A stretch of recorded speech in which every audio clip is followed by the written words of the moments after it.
ampifaliana-trandriavana malalana azontsika miona toy izao mifanatrika tava mba azontsika mihainy tenin'Andriamanitra, azontsika maray fampianarana tsara koa izay omen'ny teny. Ho aminareo izay olona voantso, malalo amin'Andriamanitra ray sy voatehirin'i Jesosy Kristy, ampitomboina ho anareo ny famindram-po sy ny fiadanana ary ny fitiavana. Amen. Sabotsy 20 septambra 2020 ibanjinantsika aloha hevitra hoe miorina amin'ny finoana ny mpino. Andeha ry havana idera sy ankalazan'Andriamanitra isika. Manompo masoka amin'ny tenibohitra aho, avaiza ny famonjena ahy? Ny famonjena ahy dia avy amin'ny Jehovah mpanao lanitra sy ny tany. Tsy mba velany angozozana ny tongotrao, tsy rendrena ny mpiaro anao. Ino tsy matoana rendrena ny mpiaro an'Israely. Jehovah mpiaro anao, Jehovah fialofanao eo amin'ny ankavananao. Amen.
Hivavaka isika.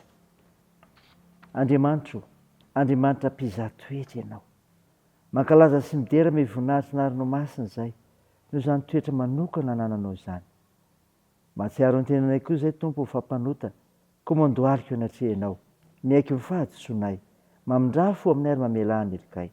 Fa namasino, midira, manjaka ty anatinay amin'ny fianoana ny teninao, ka anamafisanay, hiavozanay amin'ny finoana, izay orenanay ao amin'i Jesosy Kristy. Aminaran'i Jesosy Kristy Tomponay, novanay izany vavaka izany. Amen. Ny finainao antsika amin'ny teny ity ravina malala dia hitanao amin'ny epistily nosoratan'i Jakoba, Jakoba toko 1, andiny 1 ka hatramin'ny 4. Aminaran'i Jesosy.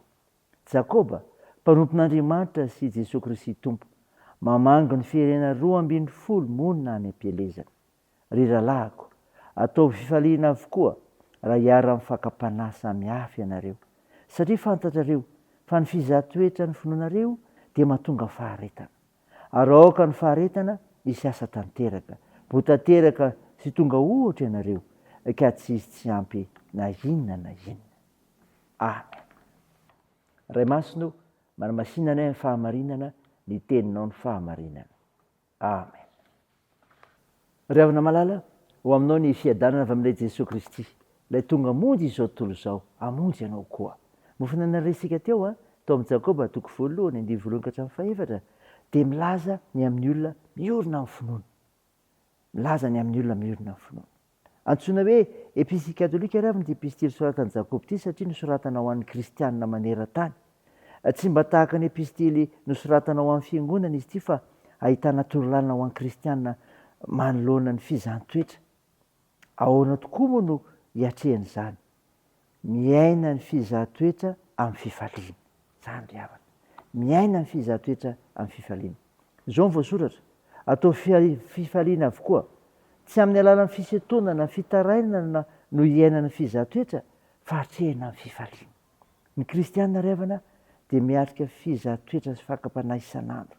Ny mpahay-baiboly sasany dia milaza hoe mitovy ny fizahan-toetra sy ny fakapanahy, fa ny fanehoan-kevitra no mahasamihafa azy.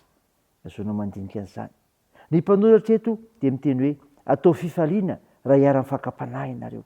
Satria ny olona miora amin'ny finoana dia azo antoka fa afaka handresy na manahoana na manahoana fakapanahy eo anoloana. Ny olona miorina amin'ny finoana ihany koa ravana dia izao, miatrika ny fizahan-toetra amin'ny faharetana. Miatrika ny fizahan-toetra amin'ny faharetana.